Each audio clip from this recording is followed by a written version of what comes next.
Oke. Eh, layar saya masih kelihatan mungkin? Masih. Oke ya. Oke, di materi yang akan Anda pertama kali dapatkan nanti ya, sebelum Meet. Jadi ini saya bagi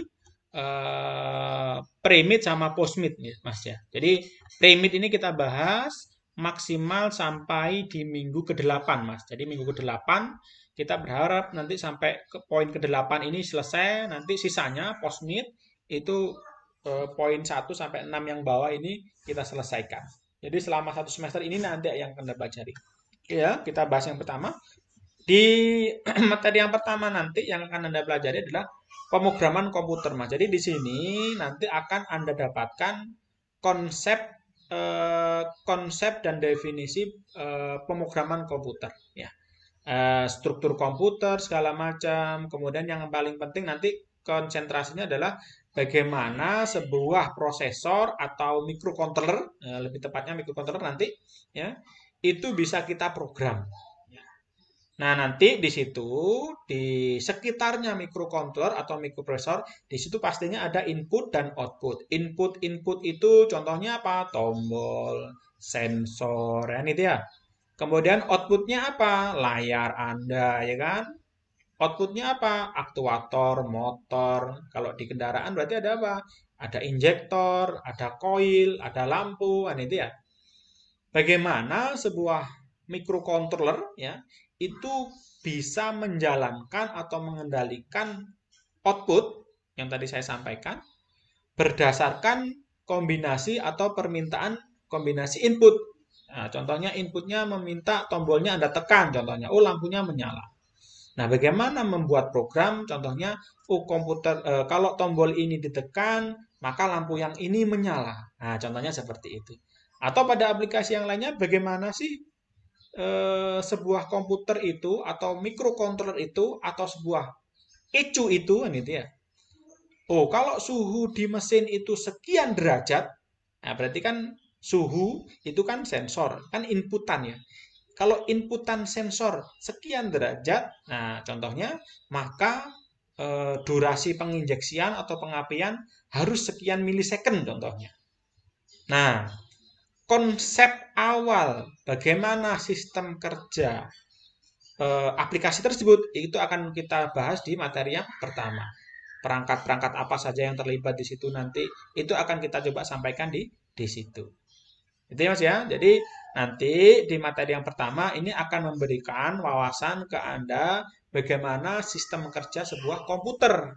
Nah, bukan komputer CPU Anda, bukan laptop Anda, lebih tepatnya nanti adalah kalau di prodi kita ya, lebih tepatnya adalah bagaimana sebuah ECU, Engine Control Unit, itu bisa beroperasi, membaca input, mengendalikan output. Tentu saja ya, tentu saja metode ini tidak hanya berlaku bagi eh, ECU ya. Kalau kita paham ya, kita bisa mengembangkannya menjadi berbagai macam aplikasi otomatisasi. Entah itu ECU untuk mobil, untuk motor, untuk motor listrik, ya gitu. Dan yang lainnya yang gitu. Aplikasi apa nanti bisa kita bangun. Jadi konsep itu nanti akan Anda pelajari. Jadi sekali lagi di bab pertama nanti Anda hanya akan belajar apa namanya wawasannya saja dari dulu apa topologinya saja. Nah, sehingga nanti Anda paham, oh ternyata ini input, ini output, oh ini kontrolnya harus saya isi program, kan gitu ya. Gitu ya, itu nanti akan kita bahas di materi yang pertama. Oke, kemudian yang kedua, nanti Anda akan juga belajar tentang bahasa pemrograman, Mas. Nah, setelah yang pertama tadi Anda belajar konsepnya, bagaimana dia bekerja, nanti Anda akan sampai di titik ya, loh, terus gimana cara memberi, contohnya gitu, bagaimana cara kita memberi perintah pada sebuah komputer atau pada sebuah mikroprosesor atau sebuah mikrocontroller atau sebuah ECU kan gitu. Pertanyaan akhirnya kan, gimana Anda atau kita atau pengguna itu atau programmer itu bisa memberikan perintah pada sebuah ECU. Nah, disinilah muncul yang namanya bahasa pemrograman. Dengan bahasa pemrograman nanti, ya, dia akan menerjemahkan dari bahasa yang kita pahami, ya, dan memahaminya kan bahasa Indonesia kan gitu ya. Atau bahasa Inggris contohnya.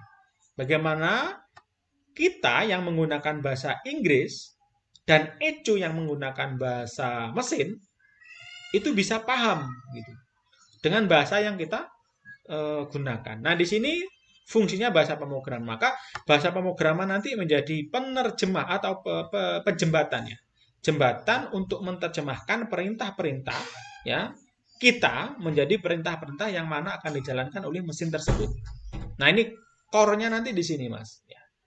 Jadi selama 1 semester nanti ya bahasa pemrograman tersebut akan kita gunakan untuk menulis perintah-perintah, keinginan-keinginan kita, tujuan-tujuan yang ingin kita suruh ke sebuah perangkat microcontroller atau mikroprosesor.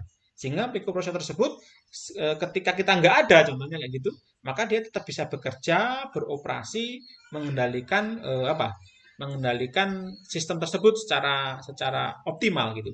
Meskipun kita nggak di situ lagi, kan gitu. Sehingga ketika kita nyalakan, dia tetap bisa bekerja, Mas. Ya, contohnya selama catu dayanya nyala kan gitu ya. Selama dia memiliki power ya, maka dia bisa beroperasi, membaca sensor, mengendalikan output, contohnya kayak gitu. Itu ya. Nah,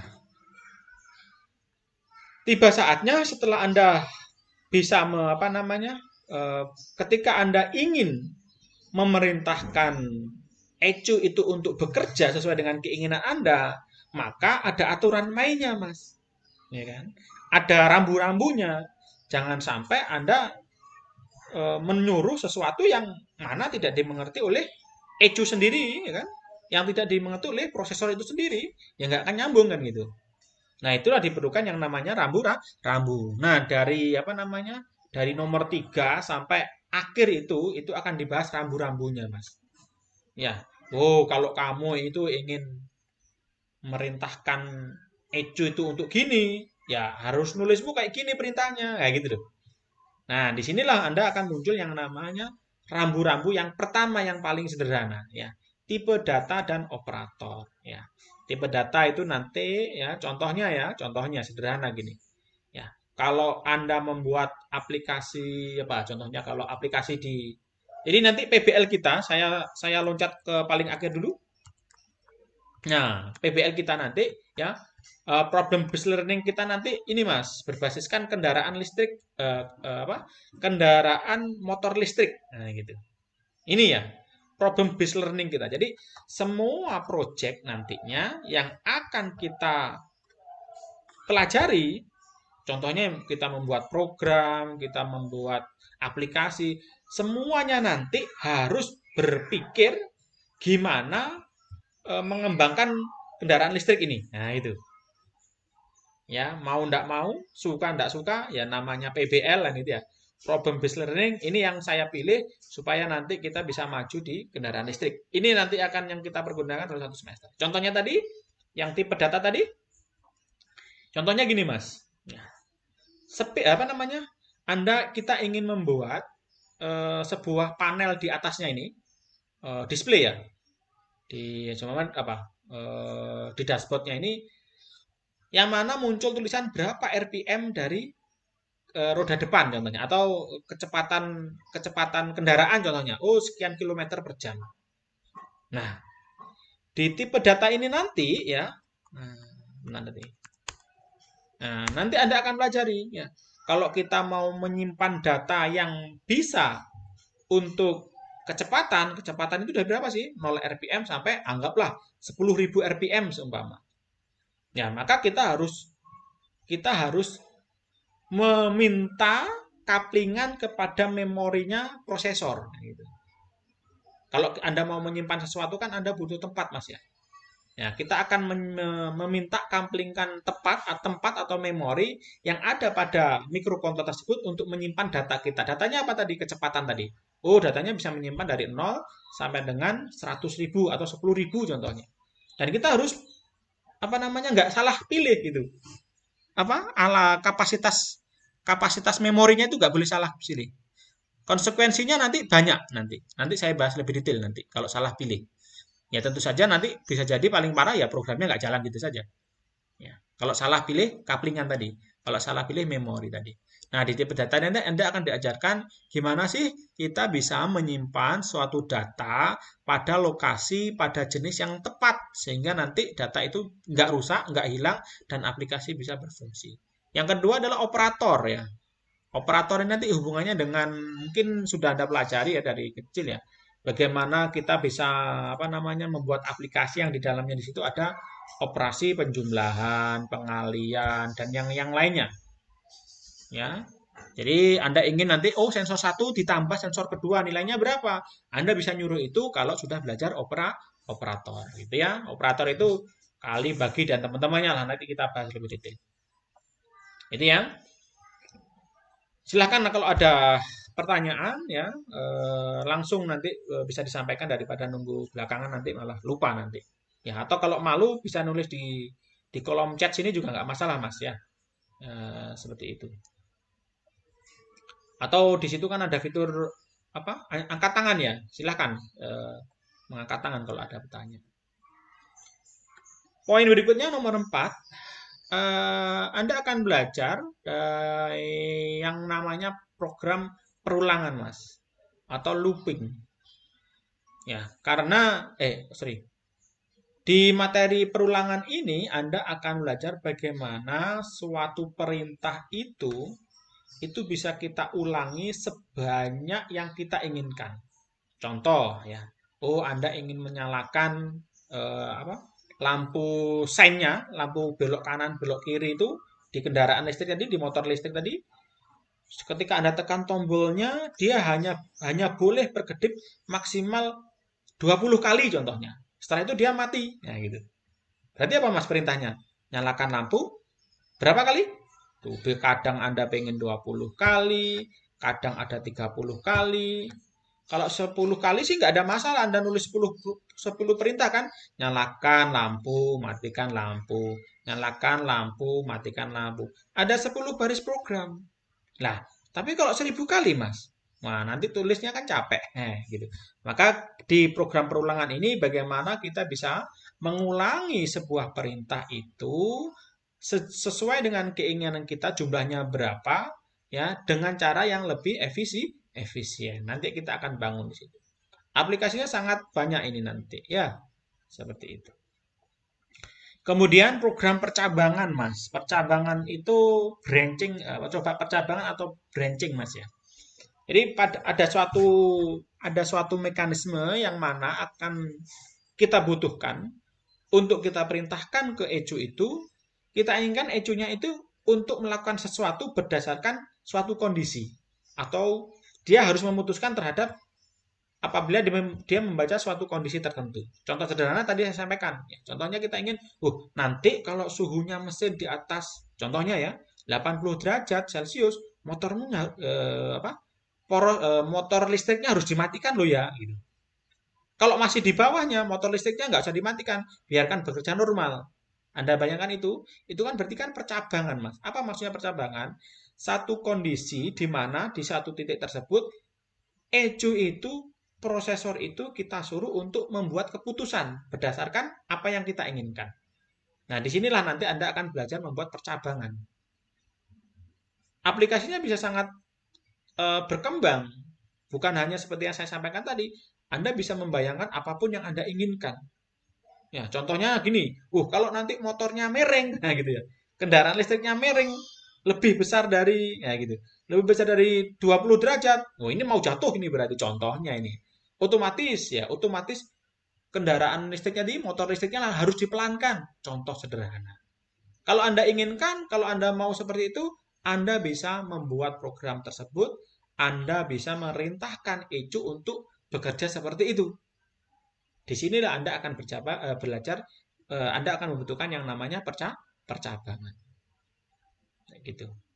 Ya, bagaimana kita menulisnya, bagaimana kita bisa mengimplementasikan dalam sebuah baris-baris program, kita akan bahas pada waktunya nanti. Ya, sementara sekarang kita hanya akan kupas kulitnya saja dulu, fungsinya untuk apa, sehingga Anda paham.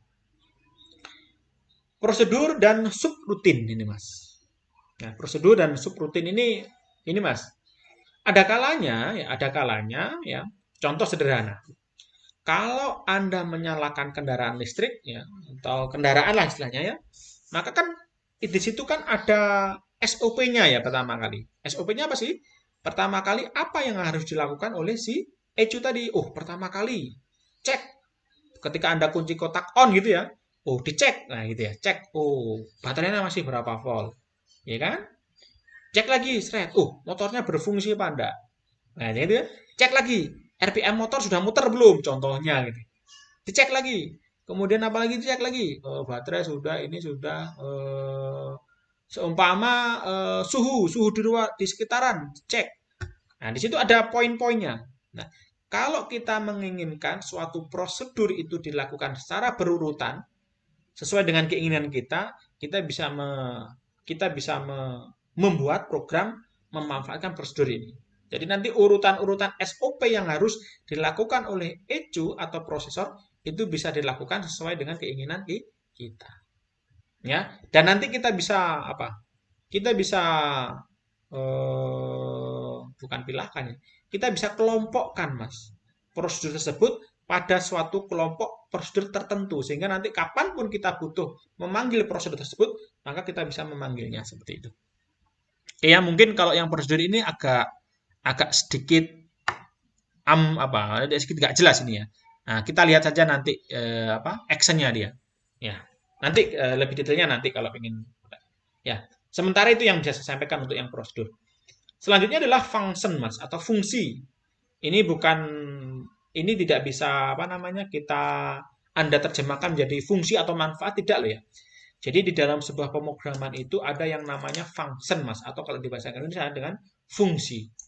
Nah, function itu sendiri akan sangat membantu kita dengan cara function tersebut memberikan kemudahan bagi kita ketika kita memiliki berbagai macam jenis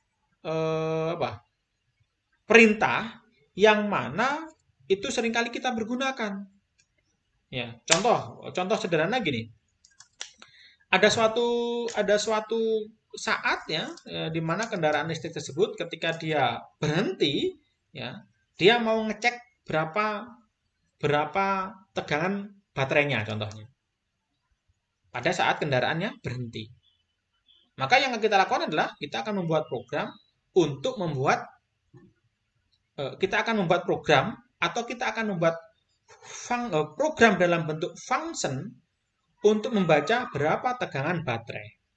Nah, ketika kita sudah selesai, jadi ternyata program tersebut atau fungsi tersebut tidak hanya kita butuhkan pada saat motor itu berhenti. Ternyata pada saat maintenance contohnya.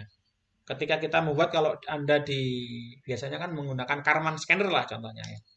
Nah, kita scan kondisinya lah. Oh, ternyata kita juga ingin membuat sebuah fungsi yang mana bisa mendiagnosis baterai. Maka kita juga membutuhkan fungsi untuk itu. Jadi fungsinya satu kali kita buat, tapi nantinya pada kesempatan yang lainnya bisa kita panggil lagi karena fungsinya sama. Ya, karena fungsinya sama. Anda akan berkenalan nanti dengan fungsi macam-macam fungsi ya dengan parameter masukan, dengan parameter keluaran dan yang lainnya seperti itu. Oke ya.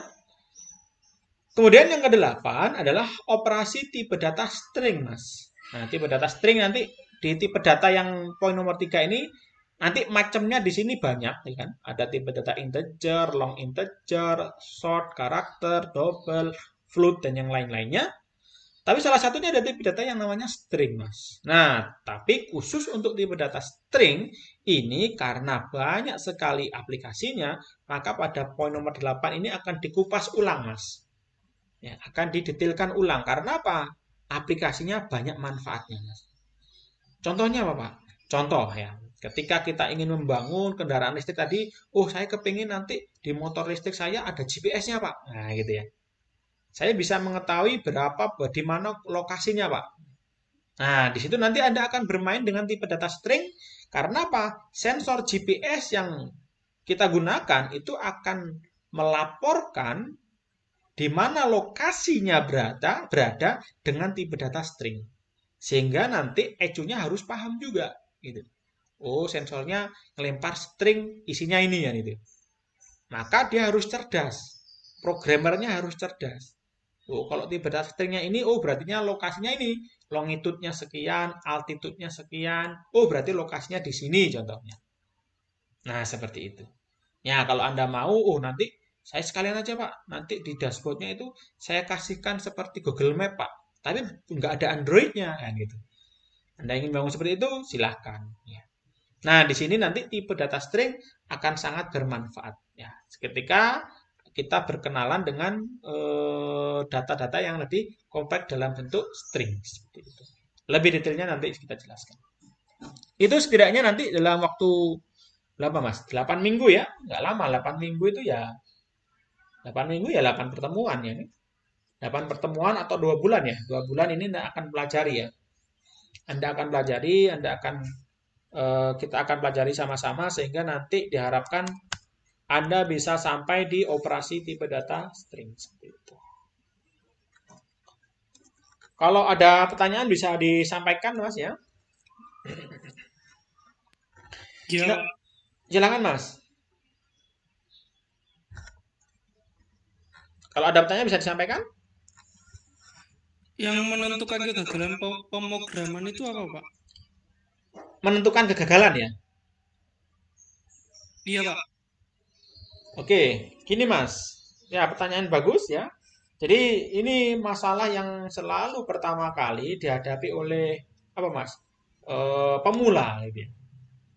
Orang yang baru belajar microcontroller atau pemrograman lah istilahnya.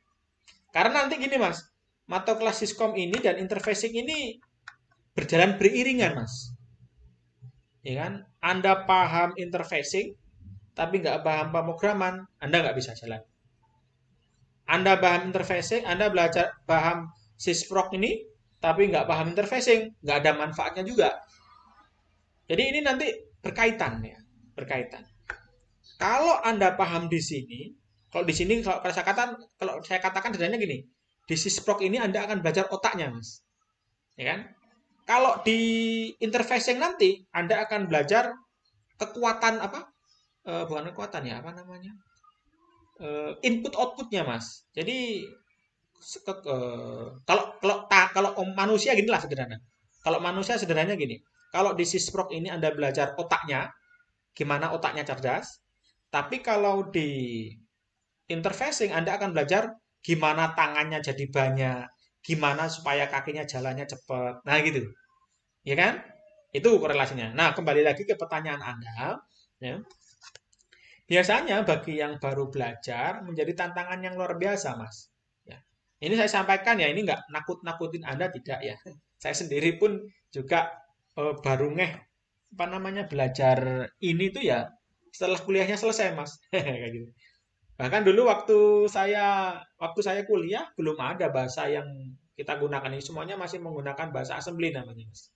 Bahasa assembly itu susahnya minta ampun, Mas. Jauh lebih susah dibandingkan dengan bahasa yang kita gunakan sekarang. Ya. Tantangan yang pertama yang akan Anda hadapi adalah, bayangkan gini, Anda salah naruh spasi saja, salah naruh koma saja, salah naruh titik koma saja, program Anda akan gagal. Tidak akan pernah jalan. Ya. Maka kata kunci yang pertama adalah Anda harus teliti, Mas. Anda harus teliti.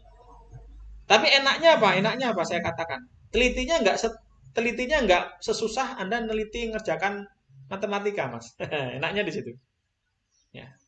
Anda telitinya nggak susah matematika. Asalkan Anda sering mencoba, itu saja. Ya. Nanti Anda akan terbiasa. Ya. Ada kalanya seperti ini. Saya berikan filosofi seperti ini. Anda kan kalau mau nyalip motor mobil ya di depan Anda pakai motor kan gitu ya. Anda kan seharusnya ya kan dari kanan kan gitu ya. Tapi Anda juga kan bisa dari kiri. Tapi kan sebenarnya nggak pas kan gitu.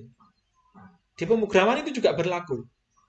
Program itu bisa Anda kompilasi, Anda tanam ke otaknya Ecu, bisa berfungsi, namun hasilnya tidak sama ketika Anda mengikuti prosedur ini bisa jadi seperti itu juga. Ya. Gara-gara apa tadi? Gara-gara Anda tidak mengikuti aturan mainnya tadi, rambu-rambunya tadi. Nah, kegagalan yang pertama yang menyebabkan paling sering pemula itu adalah tidak teliti, Mas.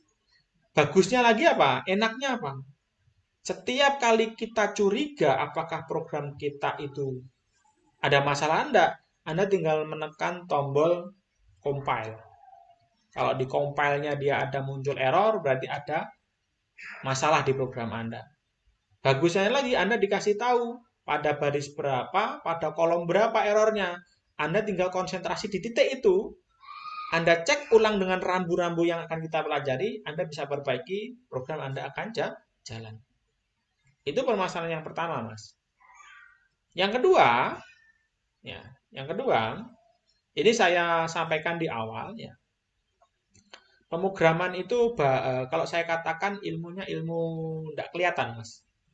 Ini kan? Kita terbiasa kan, Anda kalau terbiasa, terutama Anda ini, Anda disuruh overhaul mesin contohnya. Ganti uli contohnya. Ambil apa namanya? Kunci pas langsung buka uli kan gitu ya. Kelihatan semuanya. Ulinya sudah habis, ulinya kotor. Tapi ketika program ini Anda buat, Anda tanam, nggak ada apa? Anda coba nggak jalan, ada kalanya masalahnya nggak kelihatan juga. Nah, gitu. Nah, saya sering kali dulu waktu apa namanya? Waktu teman-teman saya masih kuliah dulu ya, pagi hari itu alatnya dicoba jalan, Mas. Siangnya nggak jalan. Padahal siang itu harus maju komprenya. Nah, bayangkan itu. Masalahnya nggak kelihatan. Masalahnya nggak kelihatan. Nah, tapi saya berikan tipsnya, triknya. Asalkan Anda patuhi rambu-rambunya, gitu ya, Anda akan selamat sampai tujuan. Nah, gitu ya. Jadi, dan tipsnya yang terakhir adalah seringkali kalau Anda tertarik ya, kalau nggak tertarik susah mas, gitu. Kalau nggak tertarik ya susah. Coba ya, saya dengan Anda mungkin di materi ini Anda ketemu dengan saya cuma berapa? 7 jam 1 minggu, ya kan? Tapi kalau saya sendiri dulu waktu kuliah, saya suka mas, karena saya suka ya. Kecuali kalau nggak suka, makanya tadi, karena saya suka, saya bisa bertahan, ya kan? Setiap hari sampai nggak tidur itu belajar program sendiri. Karena saya suka gitu. Karena tadi, bayangkan gini, sukanya kenapa sih? Saya dulu mikirnya gini, bayangkan gini, berarti kalau saya bisa ini kan gitu ya, saya bisa membuat perangkat otomatisasi yang modelnya apapun sesuai dengan yang saya suka itu. Saya tertariknya itu dulu. Anda membuat perangkat otomatisasi apapun, Mas. Anda bisa mulai dari program ini. Ya, istilahnya gini lah. Sepanjang itu bisa kita logika dengan otak kita, itu apapun yang bisa Anda logika dengan otak Anda, kalau ini saya bagi ini, saya tambahkan ini, saya kurangi dengan ini, pasti hasilnya seperti ini. Kalau Anda tahu, Anda paham, maka Anda tinggal belajar bahasa pemrograman, tulis perintah itu menjadi bahasa program, tanam di otaknya prosesor. Maka prosesor itu akan bisa berperilaku seperti benak kita, otak kita itu. Sederhana gini lah kalau sekarang Anda lihat.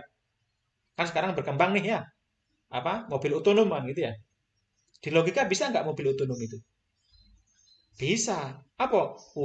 Kalau jalannya lurus ya, jalannya lurus, di depannya nggak ada halangan, saya bisa maju melaju dengan lurus lancar kan gitu. Kan gitu, logika kan gitu.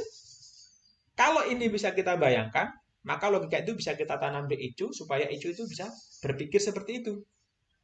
Ya, tentu saja dengan bantuan ada sensornya, ada inputnya, ada outputnya. Tentu saja seperti itu.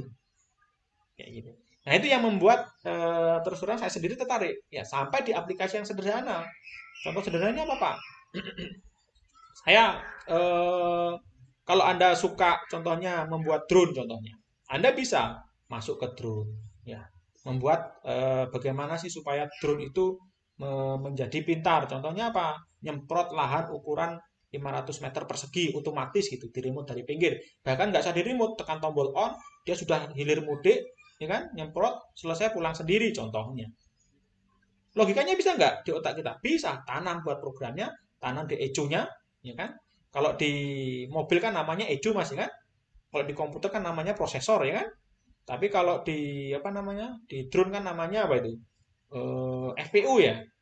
Nah, flag controller lah istilahnya ya, FC. Kan cuma namanya saja yang beda. Dalemannya sama. Kalau Anda bayangkan, oh saya ingin nanti motor listrik saya kan gitu, ya. Setiap pagi dia nyala sendiri contohnya. Atau setiap pagi dia harus bisa nyalakan kamera di depannya kemudian ngambil gambar. Kemudian otomatis nyimpan di micro SD, besoknya saya ambil. Nah, contohnya seperti itu.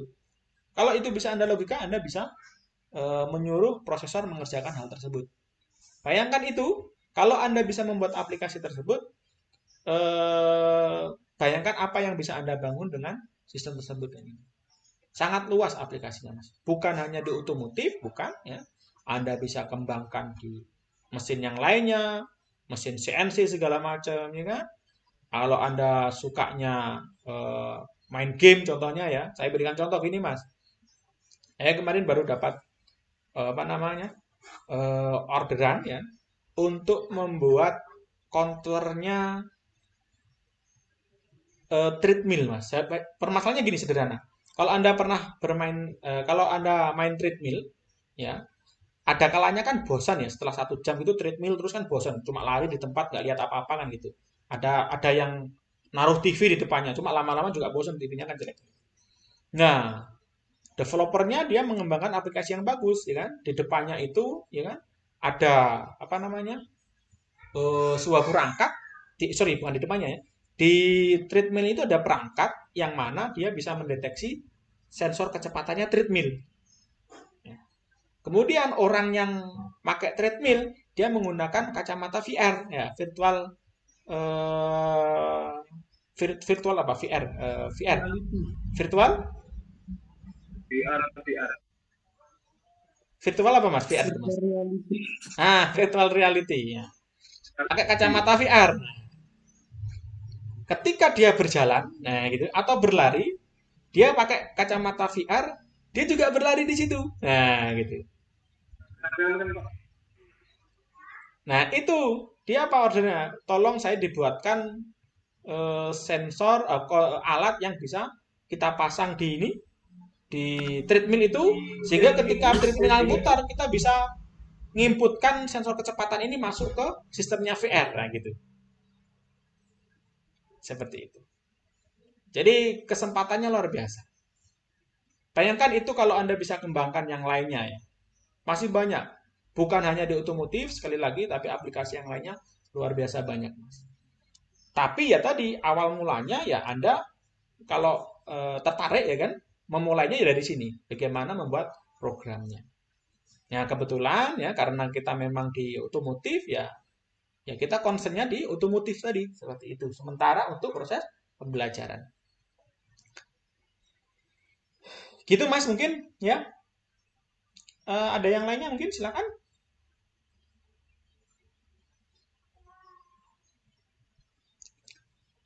Iya, kalau tidak ada saya sebentar.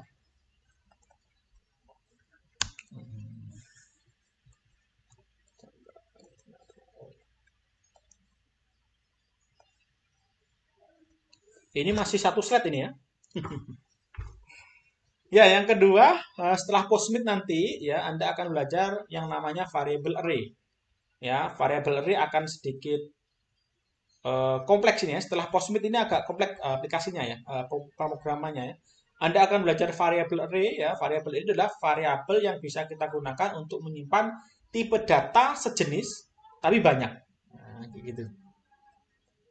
Ini biasanya kalau Anda belajar menggunakan mappingnya ECU, ya kan? ECU itu kan punya mapping ya, punya peta memori. Ya.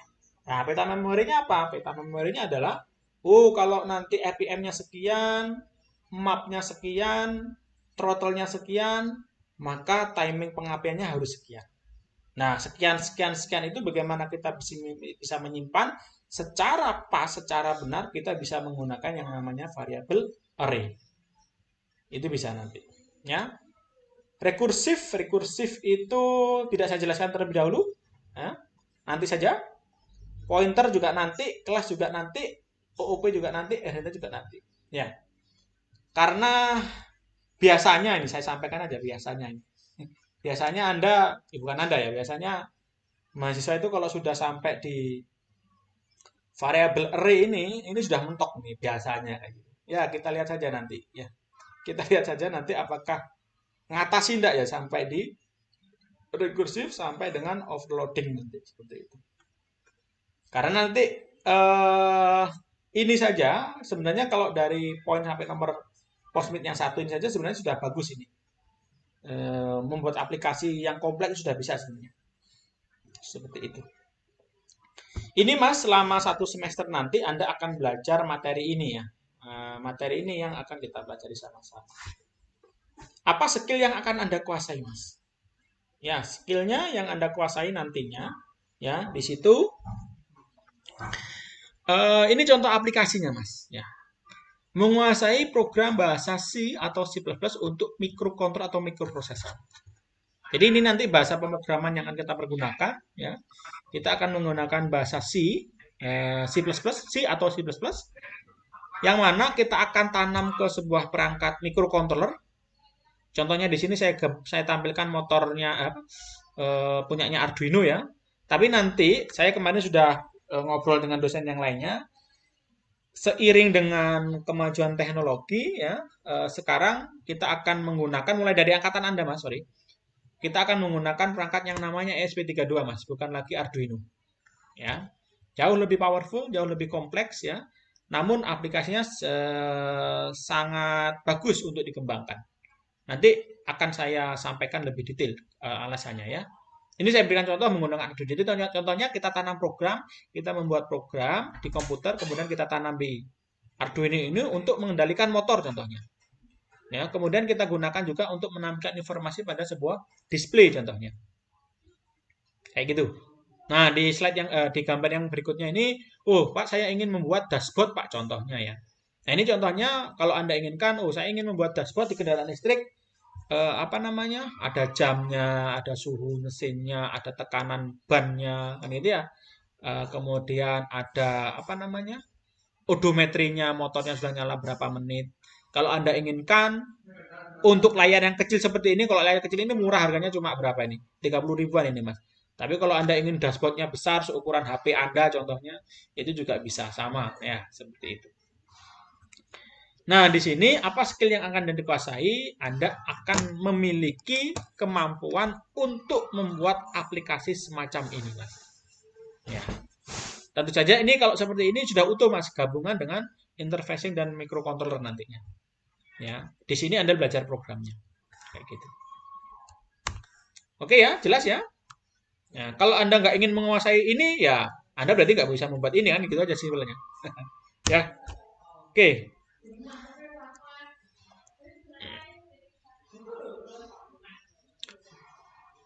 Apa bahasa program yang digunakan? Tadi ya, kita akan menggunakan bahasa C atau C++ ya.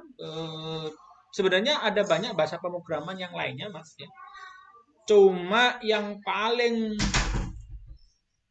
dominan ya, dan bagus sebagai pembelajaran pemula itu kita akademisi akan selalu menyampaikan, akan selalu memberikan C atau C++. Ya, nanti akan ada plus dan minusnya, tapi yang pasti ya kita sudah desain pilih program bahasa ini supaya nanti Anda bisa belajar dengan dengan bagus ya, artinya bukan lebih bagus, artinya ketika nanti Anda adaptasi dengan program yang lainnya Anda juga lebih mudah, Anda bisa mengembangkan ke aplikasi yang jauh lebih kompleks, itu juga bisa seperti itu. Dan saya katakan ya, bahasa C atau C++ ini digunakan di hampir semua pemrograman untuk perangkat microcontroller, Mas, seperti itu. Arduino itu C atau C++, Mas. Mungkin kalau Anda pengen tahu seperti itu. Oke ya. Oke, selanjutnya apa modul praktikum yang digunakan? Ini tadi saya sampaikan. Nah, terlihat ya. kita akan menggunakan modul ya DOIT ya ESP32 Kit versi 1. Ya. Anda bisa nanti ini saya share ke Anda. Anda bisa googling di internet kalau mau beli sendiri atau gimana. Kemarin sudah saya konfirmasikan ke KPS ya. Bagaimana apakah memungkinkan kalau ya, mahasiswa ini kita kirimi modul ini satu-satu kayak gitu. Ya, supaya nanti Anda bisa belajar secara mandiri di rumah menggunakan modul yang kita miliki. Ini kalau nggak salah harganya di Topet itu sekitar 70 sampai 80 ribuan, Mas. Ya. Tapi ini sudah apa namanya? Bisa Anda gunakan, tinggal colok ke komputer, Anda bisa gunakan untuk perkuliahan satu semester, baik untuk mata kuliah interfacing maupun yang pemrograman ini. Seperti itu. Dan ini bisa Anda gunakan lagi pada skripsinya nanti, ya kan? Pada proyek-proyek yang lainnya. Nah, di sini kalau Anda lihat di fiturnya sendiri, di sini fiturnya sudah lengkap, Mas. Kalau Anda lihat nanti di situ sudah ada di sini ya dalam ini ada WiFi-nya sudah ada, ya kan? Jadi Anda bisa belajar terkoneksi dengan WiFi menggunakan perangkat ini. Di dalamnya di sini juga sudah ada Bluetooth-nya juga sudah ada, ya. Perangkatnya sangat powerful dan dia sangat low energy. Jadi Anda cuma butuhkan apa? Tegangan 3,3 volt. Jadi kalau Anda beli baterai AA 2 biji itu, Anda power up untuk chips ini dia bisa berfungsi, Mas. Seperti itu. Ada yang tujuan yang lainnya di lain itu. Fitur yang lainnya ya, ESP32 ini ya, ini kalau saya katakan dominasi kalau Anda pernah dengar Arduino ya kan? Arduino itu sudah ketinggalan teknologi dengan ini. Karena kalau di Arduino itu hanya prosesornya hanya 16 MHz, satu biji, satu core. Kalau di sini sudah dual core, bisa sampai 240 MHz. Ya. Jadi sangat powerful sekali untuk berbagai macam aplikasi. Ya kan? Nah, itulah kenapa ya sekarang banyak migrasi besar-besaran aplikasi itu menggunakan ESP32 dibandingkan dengan Arduino. Dan sekali lagi karena ini memang angkatan pertama, maksudnya silabus yang pertama, baru angkatan Anda diajarkan menggunakan ESP32. Kakak kelas Anda masih menggunakan Arduino semester kemarin. Seperti itu. Ya, karena kita adaptasi ya dengan di kurikulum KMMB itu ada permintaan mahasiswa harus bisa IoT, Mas. Internet of Things. Nah, dengan microcontroller ini Anda bisa koneksi internet, Anda bisa koneksi cloud, ya kan? Nah, Anda bisa membangun aplikasi cerdas di sini. Kayak gitu. Ini ya modul yang akan kita pergunakan ya kalau tidak dikirimi dari kampus ya berarti kalau bisa ya beli sendirilah kan ya nggak mahal Mas ya. Seperti itu. Nah, tentu saja nanti selama kita kuliah ya, saya juga di sini akan menggunakan modul ini dan Anda bisa melaksanakannya juga di rumah seperti itu. Karena online, daring kan gitu. Ini adalah pin out-nya ya. Jadi pin-pin apa sajakah yang dimiliki oleh SP32. Ya. Nah, kalau kita lihat sekali lagi ya, fiturnya sangat superior dibandingkan fitur yang dimiliki oleh Arduino. Microcontroller Arduino. Banyak sekali kelebihannya. Ya. Di sini saya jelaskan pun mungkin masih bingung ya, saya jelaskan belakangan saja. Tapi setiap warna ini mengindikasikan fitur, Mas. Ya, setiap warna di sini mengindikasikan fitur yang mana bisa kita gunakan untuk membuat berbagai macam aplikasi. Otomotif contohnya ataupun di luar otomotif. Ya gitu. Apa software yang kita gunakan untuk mata kuliah kita? Anda silahkan ya setelah ini install sendiri di komputernya masing-masing ya. Visual Studio Mas ya atau VS Code nyingkatnya. Ya, aplikasi VS Code ini sangat bagus, sangat membantu kita untuk membuat aplikasi. Sebenarnya kalau Anda menggunakan Arduino IDE bisa ya, Tapi saya sarankan Anda untuk menggunakan Visual Studio Code. Atau tidak saya sarankan ya, kalau dengan saya haruskan sajalah ya. Kita menggunakan ini supaya nanti seragam. Ya, banyak nanti kelebihan yang dimiliki dibandingkan IDE yang lainnya. Oke? Ya, ini jadi saya harap nanti Anda bisa menginstall VS Code ya di komputernya masing-masing sehingga minggu depan ya. Minggu depan ketika kita minggu ini ya Mas ya. Minggu ini kita ketemu nanti Anda bisa apa? Kita bisa mulai start perkuliahan ke materinya ya menggunakan aplikasi ini. Kayak gitu. Ini ringan Mas, Anda tinggal download, install mungkin nggak sampai 5 menit. Nah, selain VS Code yang Anda gunakan nanti, setelah Anda install VS Code, di situ nanti ada menu extension, Mas. Ya, saya tunjukkan saja sebentar.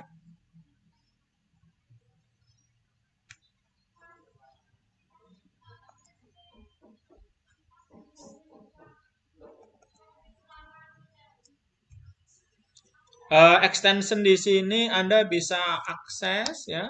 Oh sorry, kalau sudah terinstall nanti tampil ini bisa Anda klik ya. Di situ ada menu extension.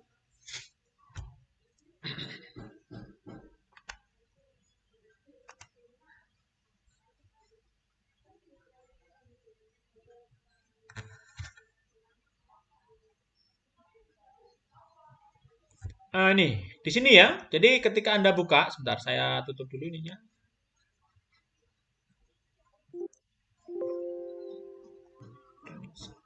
Jadi kalau Anda sudah install nanti, sebentar.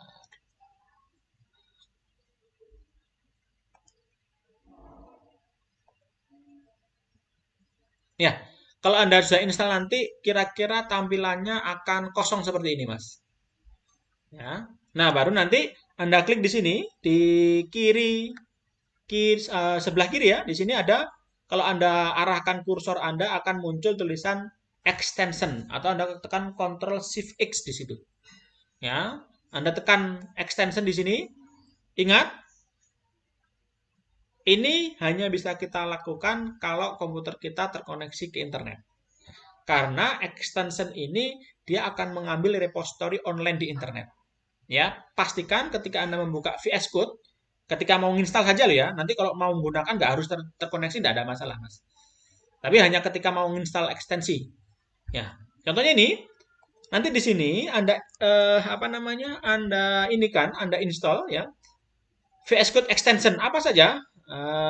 Yang pertama adalah ini VS Code extension itu nomor satu yang ini ya. Saya tidak ngelis tadi, ini bukan termasuk ini. Yang pertama ini nggak termasuk ini. Jadi yang pertama adalah Platform IO IDE, Integrated Development Environment ya. Nah di sini Anda ketikkan di sini Platform IO, Platform IO. Nah ini Mas. Nanti tinggal diklik di sini, kemudian ada menu install, diklik aja install. Nanti kalau Anda sudah berhasil, nanti akan muncul di sini. Seperti ini nanti. Ini punya saya sudah saya install ini. Karena saya sudah terakhir berapa ini? Sekitar 5 tahun lebih pakai VS Code sudah. Seperti itu Mas. Jadi silahkan yang pertama install platform VS Code, aktifkan install juga platform IDE extension. Kemudian berikutnya adalah C for Visual Studio Code. Ya. C++. Jadi sama seperti tadi, ya. Klik extension. Klik extension. Kemudian di sini klik ketikkan C C++. Nah, dia akan muncul paling awal, Mas. Sama seperti yang tadi, tinggal Anda klik, kemudian Anda tekan install. Ya. Maka nanti Anda bisa mendapatkannya, ya. Seperti itu. Oke, bisa ngikuti, Mas, ya. Selanjutnya, yang terakhir adalah Remote WSL, Mas. Remote WSL. Remote Windows Subsystem Linux, ya. Ini nggak kita pergunakan dalam waktu dekat, ya. Tapi saya memiliki rencana, mungkin nanti di Postmeet, ini untuk kuisnya nanti atau ujiannya nanti, Anda bisa mengendalikan hardware saya dari laptop Anda menggunakan Remote WSL ini. Nah, saya membayangkan itu, cuma saya belum mencoba dengan Windows ya, karena saya dulu nyobanya dengan Linux dan tidak ada masalah, tapi dengan Windows saya belum nyoba. Makanya ini mungkin nanti setelah mid semester ya. Anda install sekarang tidak ada masalah, sama seperti yang tadi. Ya, Anda tinggal klik extension kemudian ketikan WSL ya. Windows Subsystem Linux. Ya, yang atas ini paling atas tinggal klik install gitu aja. Insya Allah nanti nggak ada masalah. Kayak gitu. Ya, ada pertanyaan sampai di sini? Jadi untuk yang ekstensinya hanya 3 ini ya, bukan 4 ya, karena ini ada hanya titelnya saja. Platform IOIDE, C++, Remote WSL. Nah, mungkin nanti kalau ada extension tambahan, saya sampaikan di saat kita kuliah bersama, tidak ada masalah. Kayak gitu.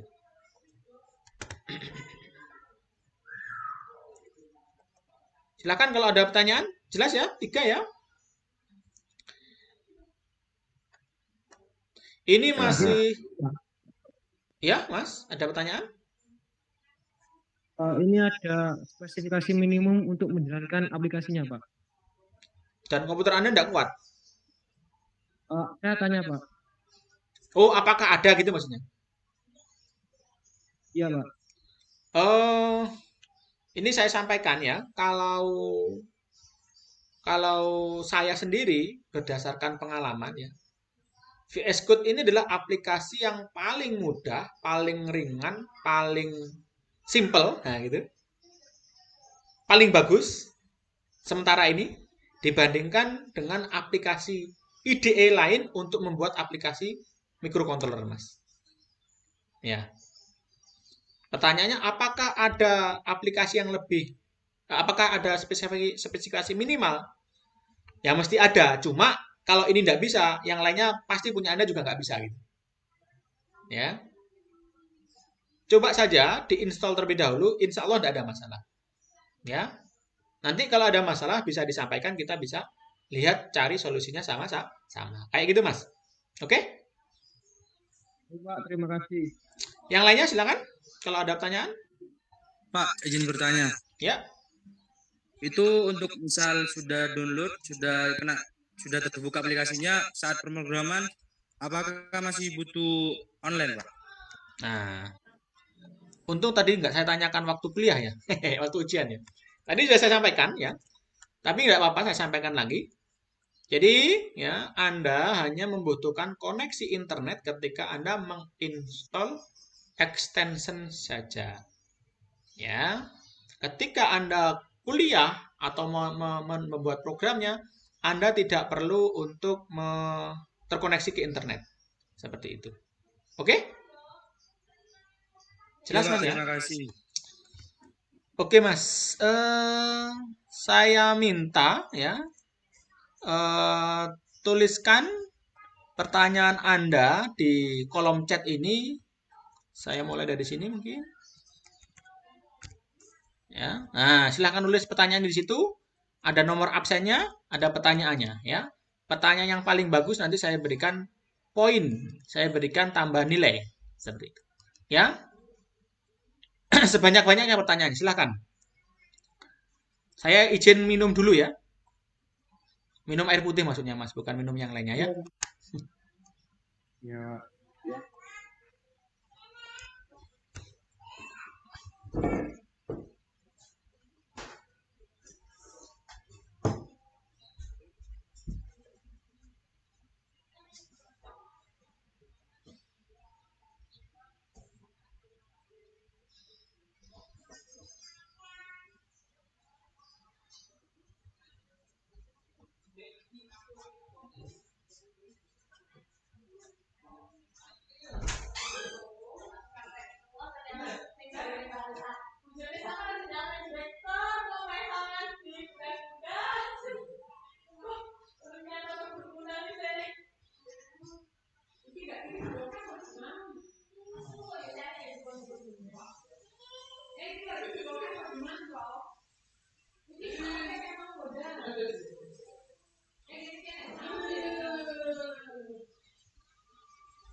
Ya, kita lanjutkan. Sudah ada beberapa pertanyaan. Dari yang pertama dulu, Rizky SK pada saat transfer file. Ya.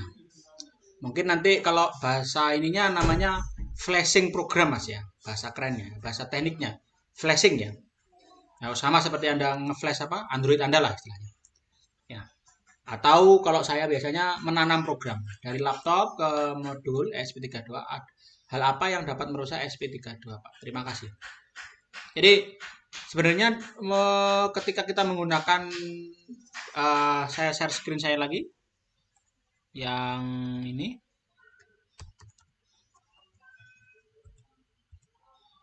Bentar. Nah, ini ya. Jadi Anda hanya membutuhkan untuk menghubungkan USB laptop Anda ke apa ini? Micro USB kalau nggak salah ya, atau mini USB ini. Ini ya. Dan semua board ini akan beroperasi dengan normal, artinya catur dayanya on ya, catur dayanya dapat, kemudian I/O-nya juga bisa berfungsi, artinya seluruh kerja dari board ini bisa berfungsi layaknya seperti Arduino Mas. Jadi kalau Anda pernah menggunakan Arduino itu nanti sama nanti. Ya. Jadi Anda tidak perlu khawatir ya akan terjadi short circuit sepanjang Anda tidak nge-shortkan sirkuit. Apa yang membuat dia rusak? Sederhana, kalau Anda menghubungkan, contohnya nih, ground Anda hubungkan dengan VIN ya, berarti kan Anda nge-short circuit catur dayanya kan gitu ya. Anda hubungkan ground, Anda hubungkan singkat antara ground dan 3,3 voltnya. Ini akan merusak board yang ini. Ya, seperti itu. Kalau yang lainnya insya Allah tidak ada masalah ya. Kalau yang lainnya insya Allah tidak ada masalah. Nah, sehingga sangat apa kalau saya katakan? Modul atau board ini sangat user friendly bagi siapapun yang menggunakannya. Baik itu pemula maupun saya sendiri ya, hampir semua project yang saya bangun sekarang saya pasti menggunakan ESP32. Saya nyetok itu kalau ESP32 itu sampai sekarang itu sekitar 20 unit Mas sekarang. Ya, jadi setiap ada order masuk ya, saya gunakan itu. Ya, karena memang harganya murah dia.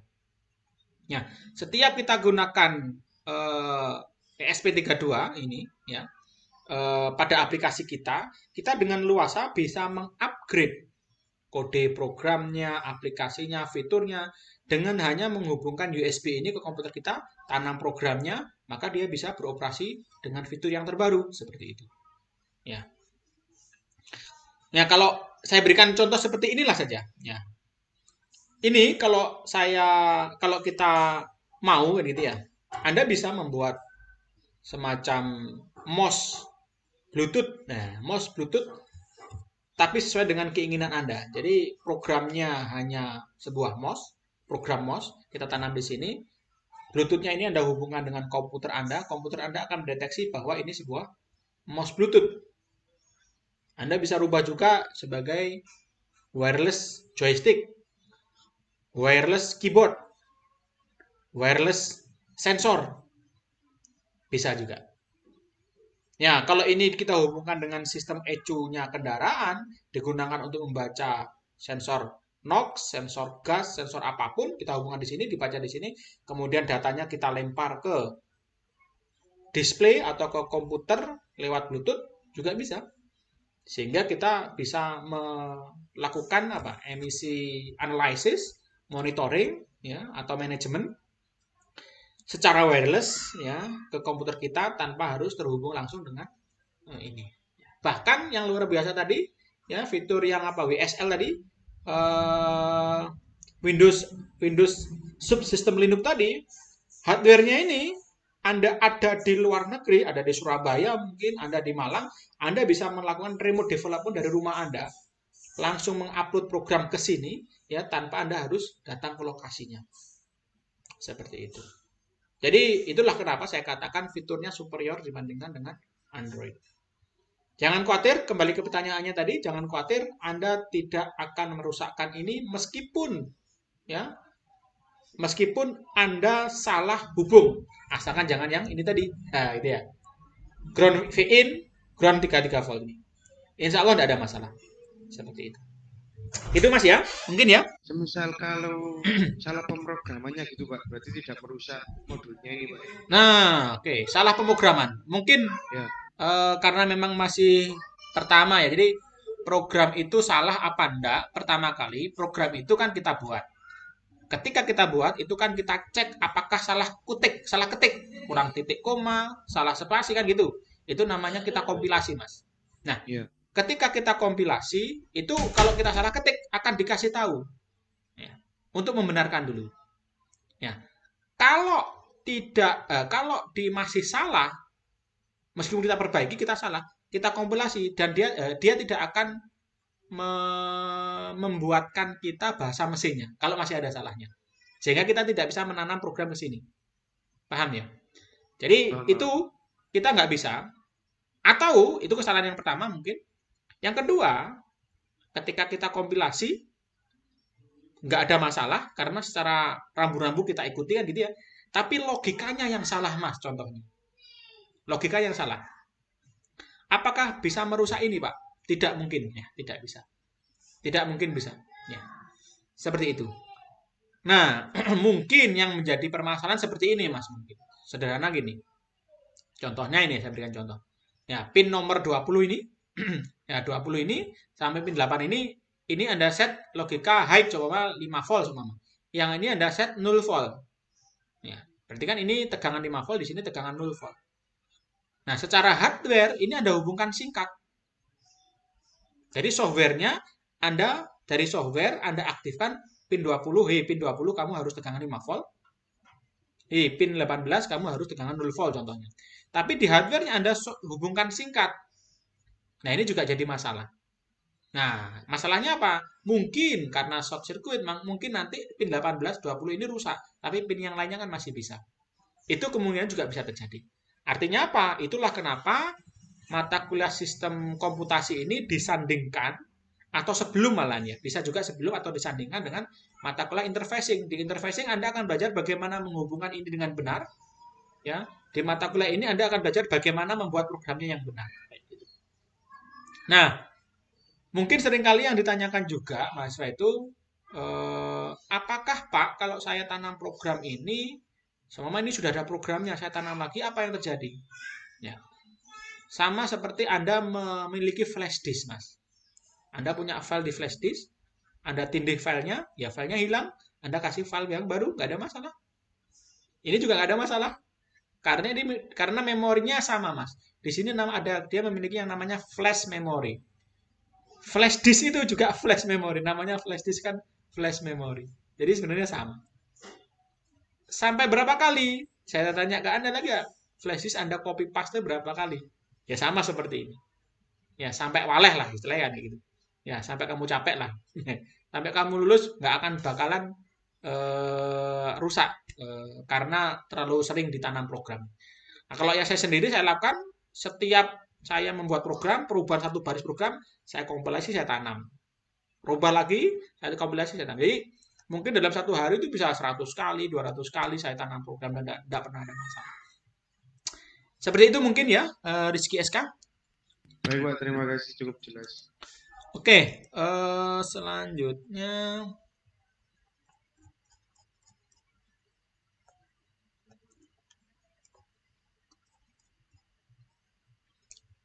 sebelum menggunakan VS Code, apa yang perlu di Git Bash terlebih dahulu? Apa perlu di Git Bash terlebih dahulu? Nah, ini Git itu, aplikasi Git itu mungkin yang belum pernah menggunakan, aplikasi Git itu adalah software version management. Jadi dia adalah sebuah aplikasi cloud, ya, aplikasi berbasiskan cloud yang mana bisa kita gunakan untuk memanajemen program yang kita buat. Ya, dan untuk men-sharing juga sebenarnya. Seperti itu. Jadi contohnya ya, contoh sederhana gini. Saya punya program nih, kan gitu ya. Supaya saya bisa memantau setiap saya rubah programnya, ada perubahan apa, perbedaan dengan yang namanya yang baru, seperti apa perbedaannya, apa revisinya apa saja, itu kita bisa menggunakan yang namanya Git. Ya. Tujuan yang pertama. Yang kedua, dengan Git ini, kita juga bisa mempublish seumpama program saya mau saya taruh di internet sehingga orang lain bisa ngakses. Ngakses itu artinya apa? Ya bisa mengcopy, bisa memodifikasi program saya, bisa mengembangkan program saya, dan seringkali seperti itu, Mas. Dan ini populer pada project open source, Mas. Nah, saya bisa, mungkin kalau Anda berminat, saya bisa tunjukkan bagaimana powerfulnya Git untuk membangun satu sistem yang sangat bagus ya. Contohnya di kendaraan listrik pun banyak yang menggunakan Git ini. Kembali ke pertanyaannya, sebelum menggunakan VS Code-nya, apa perlu di Gitbash terlebih dahulu? Tidak perlu, Mas. Ya, tidak perlu. Anda hanya perlu menginstal VS Code saja. Nah, di kuliah kita, saya sendiri dan Anda, saya tidak akan menuntut Anda untuk mempublish code Anda ke Git server, tidak. Ya, tidak sampai di situ. Ya, Anda hanya perlu menggunakan VS Code saja. Sehingga kita tidak akan sampai di Gitbash. Ya, kalau Anda mau mempublish software Anda ke repository-nya Git, ya silahkan saja. Itu punya Anda, itu wewenang Anda, saya tidak akan memaksa seperti itu. Ya, seperti itu Mas ya, pertanyaannya, jawabannya. Iya, terima kasih, Pak. Alfian tadi, sekarang Rizky Naufal, risiko terburuk apa saja? Kesan ketika mengikuti program, terima kasih. Ini sama ya seperti pertanyaan nomor 1 ya? Kurang lebih sama mungkin? Apakah jawabannya sudah terpenuhi? Rizky Naufal? Sama tadi jawabannya. Gimana Mas? Sudah mirip-mirip. Ya, sudah mewakili ya saya kira ya. Software platform IO IDE tadi apakah bisa diulik karena masih kurang paham? Oke. Ya, jadi Anda hanya perlu menginstal VS Code, ya kan? Nah, setelah VS Code-nya terinstall, baru nanti Anda buka VS Code-nya, baru di situ nanti ada menu extension. Nah, seperti punya saya ini. Tidak kelihatan ya karena ya, gitu saja. Jadi setelah Anda install VS Code-nya, Anda buka VS Code, dan di situ di sebelah kiri, samping kiri, ada menu extension, Mas. Nah, di extension itu silahkan ditambahkan yang namanya platform IO IDE, C++, sama Remote WSL 3 ini. Anda tinggal ketikkan 3 ini, kemudian klik install. Yang kedua ini klik install, ini klik install, gitu saja. Sudah selesai urusan.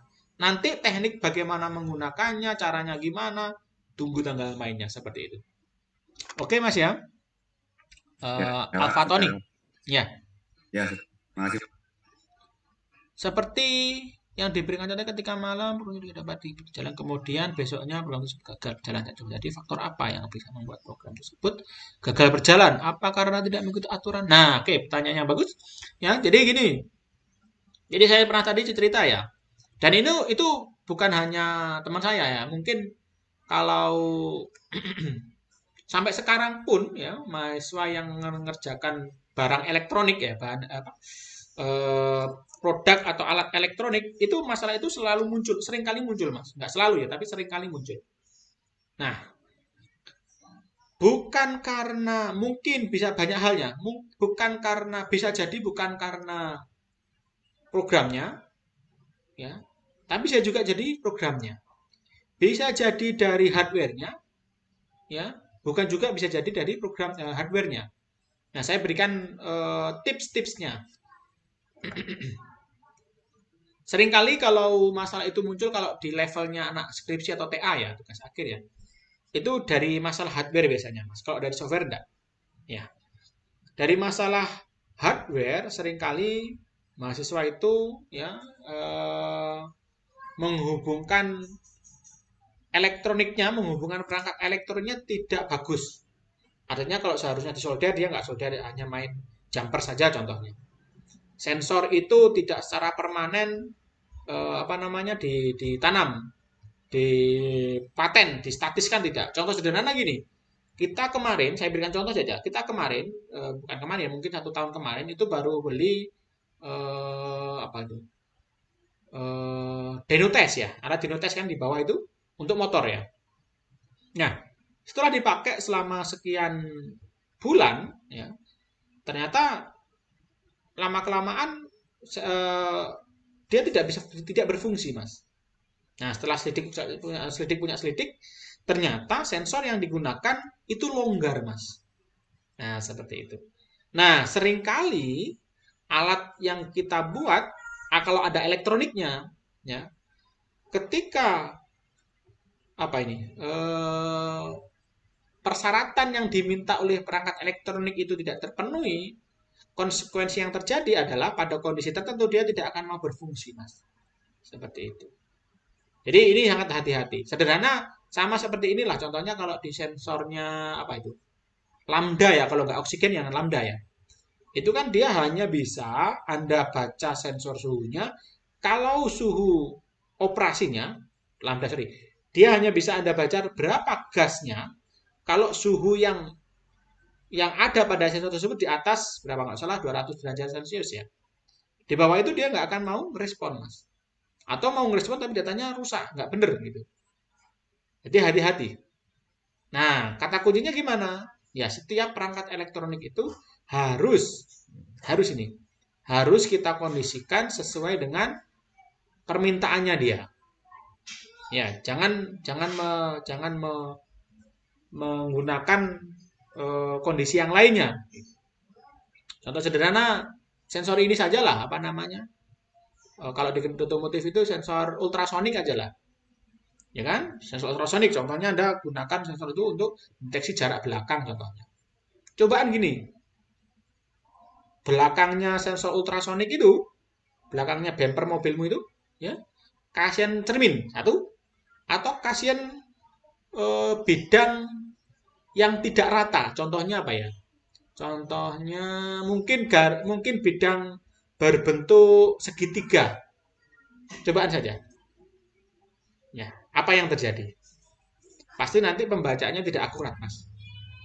Ya karena apa? Ya karena sensor ultrasonik tidak didesain untuk bekerja untuk kondisi tersebut ya gitu. Dia punya kelemahan di situ. Artinya apa? Ya hasilnya tidak akan maksimal. Nah, orang akan berpikir, loh, alat tuh nggak bekerja ternyata sekarang. Loh iya bener loh, ini kocok kan. Ya, pernah nyoba di belakangnya dikasih kaca? Cermin lah atau kaca lah. Nah, itu pasti nanti performanya akan hilang itu. Sensor ultrasonik itu. Anda bisa coba sendiri. Nah, tadi saya sampaikan ya, kita harus memberikan ya apa namanya? Kondisi yang diinginkan oleh si perangkat elektronik tersebut dan masih banyak yang lainnya, Mas. Seperti itu. Oke ya, tadi dari Muhlisin. Jelas, Mas, Muhlisin? Absen 18? Jelas, Pak. Oke, saya lanjutkan. Absen 17.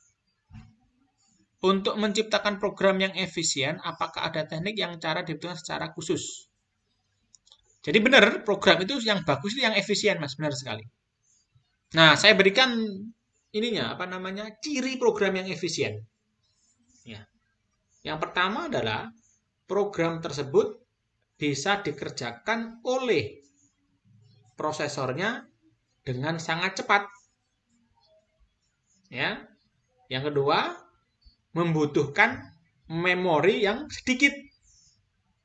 Anda mungkin bisa membuat aplikasinya cepat, tapi program Anda banyak, memorinya penuh, sehingga aplikasinya nggak bisa banyak kan gitu. Yang bagus apa? Ya dia bisa ngerjakan cepat, tapi membutuhkan memori yang sedikit. Nah, bagaimana kita bisa menghasilkan memori yang sedikit? Maka kita harus benar-benar memahami rambu-rambunya tadi. Saya berikan contoh seperti ini. Kalau Anda mau membuat tepung lah, roti lah contohnya. Anda kan membutuhkan tepung. Nah, tepung ini kalau Anda membuat roti jumlahnya cuma 10, mungkin tepung Anda cukup setengah karung kan juga sudah cukup kan gitu. Tapi setengah karung ini Anda simpan di ruangan yang ukurannya besar. Bisa apa enggak? Ya bisa. Kan gitu. Tapi apa mubazir enggak? Ya mubazir. Ini tadi konsepnya memori itu seperti itu. Nah, supaya nggak mubazir gimana? Ya kalau Anda punya cuma setengah tepung, ya simpenlah di ruangan yang kecil aja, sebesar toilet itu kan cukup sudah. Nah, gitu loh. Nah, di sini nanti kalau filosofinya seperti itu, di tipe data, materi tipe data nanti Anda akan belajar bagaimana kita bisa mengetahui ukuran-ukuran memori yang ada pada sebuah prosesor sehingga nanti ketika kita butuh menempatkannya, kita bisa menempatkannya dengan tepat gitu. Nggak salah pilih. Ya kalau 1,5 karung ya ukurannya kecil. Ya kalau materialnya adalah materialnya tepung 1 kontainer ya disimpan di ruangan yang besar kan seperti itu Mas. Nah gitu. Paham ya sedikit banyak seperti itulah. Nanti lebih detailnya kita bahas. Itu mungkin Muhammad Al-Riza. Baik Pak, terima kasih. Oke. Chandra, apakah suhu bisa mempengaruhi program? Kurang lengkap, apakah komponen bisa terbakar? Oke ya, suhu bisa mempengaruhi program. Bukan suhu mempengaruhi program, bukan Mas, tapi setiap chip IC, prosesor Anda, itu kan punya suhu kerja, ya sama seperti Anda punya komputer lah ya. Kalau komputer Anda, boardnya, laptop Anda terlalu panas, kerjanya kan nggak stabil. Ya kan? Tapi kan bukan faktor programnya kan bukan. Ya kan?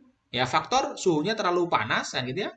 Maka secara keseluruhan kinerjanya nggak akan stabil. Bukan gara-gara programnya, tapi karena bahan semikonduktornya yang bermasalah. Nah, mungkin kalau Anda dulu belajar elektron ya kan? Semikonduktor itu kan elektron yang didesain sedemikian rupa sehingga gerakannya bisa kita kendalikan kan seperti itu. Nah, di sini kalau suhunya berlebih, elektron tersebut tidak bisa kita kendalikan dengan mudah lagi gitu, atau dengan luasa lagi. Dia akan cenderung sakar PDW gitu. Nah, jadi ya kita harus mempertahankan kondisi tersebut supaya apa? Ya supaya elektronnya tetap stabil kalau supaya stabil gimana? Ya suhunya dijaga pada nilai rentang tertentu. Nilainya berapa? Ya kita harus lihat datasheetnya Mas. Saya juga lupa ini. Ya kalau saya sih kalau saya sih asalkan ketika saya pegang IC-nya tersebut tangan saya masih kuat megang IC tersebut nggak kuat gitu ya berarti insya Allah masih oke lah gitu. Ya, yang paling bagus ya dingin. Ya, cuma hangat-hangat itu saya kira nggak ada masalah. Tapi kalau Anda sentuh IC-nya kemudian tangan Anda nggak kuat nyentuhnya, oh berarti ada masalah. Anda harus segera mematikan gitu. Apabila pengodingan kurang lengkap, apakah komponen bisa bergerak? Tidak bisa, Mas. Sekeliru apapun program Anda tidak akan merusak komputer Anda atau mikrokontroler Anda. Ya sederhana lah, Anda nulis program sejelek apapun di komputer, ya, se-error apapun di komputer nggak akan merusak komputer Anda. Jangan khawatir, ya kan? Seperti itu, Mas. Oke, jelas mungkin, Chandra? Jelas, Pak. Apakah ada batasan maksimal memasukkan kode dalam program? Nah, ini pertanyaan yang sangat bagus. Apakah ada batasan maksimal dalam memasukkan kode dalam program? Mas Chandra ini. Siapa? Ritu ya. Nah, ini pertanyaan bagus. Jadi, sebenarnya bukan kapasitas, Sebenarnya kita menggunakan nanti di bahasa pemrograman nanti ada yang namanya kita bahas namanya memori, Mas. Jadi setiap prosesor atau mikrokontroler itu punya memori atau punya punya media penyimpanan lah. Nah, media penyimpanan itu menentukan sebanyak apa program itu bisa kita simpan di situ. Gitu. Ya kalau dia sudah penuh maka kita nggak bisa menanam program itu lagi. Nah, saya kasih tahu kalau si Arduino tadi ini salah satu fiturnya yang superior tadi. Kalau si Arduino tadi, dia maksimal hanya Arduino Uno itu cuma berapa itu? 32 kilobyte, Mas. 32.000 bytes. Ya, jadi bytes, nanti saya tunjukkan. Jadi hanya 32.000 bytes. Namun kalau yang ini, SP32 ini, dia bisa sampai 4 juta byte, Mas. Ya, 4 juta byte. Bayangkan perbedaannya. Ya. Sehingga apa? Ya, sehingga dengan ukuran yang sama kita bisa membuat aplikasi yang lebih banyak kan gitu konsekuensinya karena otaknya lebih besar kan gitu. Aplikasinya lebih banyak dan aplikasinya bisa jauh lebih kompleks seperti itu. Jadi kalau bertanya apakah ada batas maksimal dalam memasukkan kode dalam program? Ada dan setiap mikrokontroler itu memiliki batasannya. Nilainya ada gitu. Nah, kalau ESP32 tadi 4 megabyte Mas atau 4 MB atau 4 juta byte ya. Saya katakan seperti itu. Nanti lebih detailnya bisa kita lihat pada materi yang pertama besok ya. memori nanti kita bahas di situ. Saya kira itu. Oke ya. Jelas mungkin Mas apa nih? Cesar? Iya, Pak. Apakah ketika kita menge-flash ulang dapat mengurangi kinerjanya? Tidak. Tadi saya sampaikan sebanyak apapun Anda nge-flash ulang atau menanam ulang program Anda ke mikrokontrolernya, itu tidak akan mengurangi kinerjanya. Nah, jangan khawatir. Ya, Anda nggak puas, modifikasi program, tanam. Nggak puas lagi, modifikasi program, tanam. Terus seperti itu. Ya, jangan khawatir rusak, jangan khawatir hilang performa, enggak ada hubungannya ya. Itu. Jelas ya, Ibnu Ghazali? Ya, Pak. Tadi, Pak. Johan, apa masing-masing pada kode itu, kode I/O beda-beda itu punya fungsi beda-beda. Tentu saja, Mas, ya.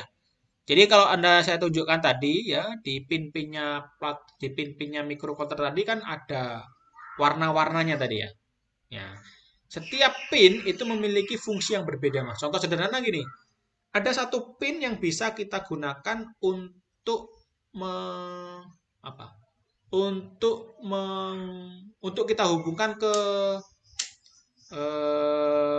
motor contohnya. Ya, contohnya motor ini kita kendalikan kecepatannya. Nah, kalau kita ingin mengendalikan kecepatan motor, maka hanya pin nomor 1, 2, 3 contohnya yang bisa kita gunakan. Pin yang lainnya gimana, Pak? Ya, tidak bisa. Nah, contoh sederhana seperti itulah. Sehingga nanti pada saat kita kuliah, rambu-rambu ini akan saya, kalau itu nanti ada di mata kuliah Mas, interfacing Mas, bukan dengan saya mungkin. Ya. Jadi di sini kita akan membahas ininya saja, apa namanya? Programnya. Tapi tidak ada masalah ya. Karena kalau aplikasinya jadi nanti kan jadi satu juga seperti itu. Jadi masing-masing pin atau kaki I/O dari mikrokontroler tadi, SP32 tadi, itu memiliki fungsi-fungsi yang berbeda, yang mana peruntukannya juga sendiri. Kita tidak boleh syukur angger lah, istilahnya nggak boleh sakar PDW. Oh ini tak hubungan sini pasti bisa, enggak. Tapi ada rambu-rambunya, seperti itu. Rambu-rambunya seperti apa? Tunggu tanggal mainnya, seperti itu. Oke, siapa Johan? Iya, Pak. Mendapatkan pemrograman dasar diajari menggunakan VB. Bila bahwasan antara VB dan Java memiliki bahasa pemrograman sedikit berbeda, apa benar dan bahwasanya ada sedikit perbedaan. Dan jika memang ada perbedaan mungkin dijelaskan juga karena dulu saya belum diberitahu mengenai perbedaan signifikannya. Oke. Ini Mas. Jadi pertanyaannya bagus sekali. Bahasa pemrograman yang berkeliaran di sekitar ini banyak, Mas. Ya, kalau Anda kan biasanya bahasa Indonesia ya, suruh bahasa Inggris kan jadi susah Mas ya. Ya. Nah, ini bahasa mesin ini ya, bahasa pemrograman ini. Jadi bahasa pemrograman itu kita kelompokkan jadi 3, Mas. Ya. Ada yang namanya bahasa aras. Aras itu level, Mas. Aras tinggi atau level tinggi, level menengah, dan level rendah. Ada 4 sebenarnya. Level atau aras tinggi, menengah, rendah, sama bahasa level mesin, Mas. Ya. Nah, kalau dilengkapkan sekarang, ini bahasa manusia ini, ada bahasa 5 berarti. Bahasa manusia, ada bahasa Inggris, bahasa Indonesia kan gitu ya. Berarti ada level tinggi untuk bahasa pemrogramannya, menengah, rendah, bahasa mesin. 5. Kita paham bahasa manusia. Ya kan? Di sini ada mesin yang kita suruh, Mas. Ya. Sekarang gini, kalau kita bahasa manusia ingin menyuruh mesin ini untuk berfungsi, beroperasi, atau bekerja, maka kita harus melalui tahapan ini. Nah, kita harus memilih yang ini, yang mana ini? Yang mau Anda pilih. Apakah Anda memilih aras rendah? Apakah memilih aras menengah? Apakah memilih aras tinggi? Nanti lebih detailnya akan saya jelaskan, tapi saya jelaskan singkat sekarang ya. Nah, kita harus memilih 3 ini. Nah, semua bahasa pemrograman yang beredar di sekitar kita ini dikelompokkan dalam 3 ini, Mas. Ya, rendah, menengah, tinggi. Nah, C++ itu di tengah ini, Mas. VB Visual Basic atau VB, Delphi, Visual Basic, Java, terus apa lagi? Qt, Python, ada Ruby. Ada lagi yang teman-temannya itu tergolong bahasa aras tinggi, Mas. Ya. Yang menengah ini adalah C++, Mas. Ya, nanti saya jelaskan lagi nanti pada materinya ya. Sekarang hanya untuk. Yang ketiga adalah bahasa aras rendah tadi. Ini adalah bahasa assembly, Mas. Saya dulu waktu sama seperti Anda, saya belajar bahasa assembly, saya belajar bahasa C++. Di kampus 2 ini, yang VB, Delphi, Python, ini belajar sendiri. Ya. Nah, kata kuncinya kayak gini. Semakin dekat, semakin rendah aras bahasa pemrogramannya, maka akan bisa dikerjakan oleh mesin semakin efisien. Semakin bagus oleh mesin. Semakin tinggi levelnya atau arasnya, maka program tersebut akan semakin tidak efektif dilakukan oleh mesin. Tapi tetap bisa dilakukan gitu maksudnya. Oke ya, itu ciri yang pertama. Yang kedua, semakin rendah aras programnya, maka programnya akan semakin susah dipelajari oleh manusia, oleh kita. Semakin tinggi arasnya, akan semakin mudah dipelajari oleh kita. Ya, nah sekarang, nah ini sedikit banyak sudah menjawab pertanyaan Anda. Kita akan menggunakan C++, Mas, yang lokasinya di tengah ini. Artinya apa? Dia tidak terlampau susah, dia tidak terlampau sederhana. Dia tidak terlampau tidak efisien bagi mesin, namun dia tidak terlampau tidak efisien bagi mesin. Paham ya? Jadi posisinya di tengah-tengah. Kalau kita menggunakan bahasa Visual Basic, Qt, Python, sekarang yang mulai berkembang ini saya tunjukkan kalau untuk platform microcontroller, Mas ya, atau ECU itu berkembang Python, Mas. Ya, tapi masih belum banyak ya. Python ini aras tinggi, Mas. Tapi dia tidak efisien seefisien C++. Tapi mudah Anda pelajari, Anda pahami. Anda gunakan sangat mudah, Mas. Mudahnya apa sih, Pak? Contohnya sederhana. Kalau Anda ingin menyalakan LED, contohnya. Anda ingin menyalakan injektor, contohnya. Kalau menggunakan bahasa C, mungkin Anda butuh 5 baris program untuk menyalakan injektor saja. Tapi kalau dengan Python, mungkin Anda hanya butuh, atau VB contohnya, Anda hanya butuh 1 baris program saja. Ya gitu. Gitu ya, sih tunggu masih adzan ya.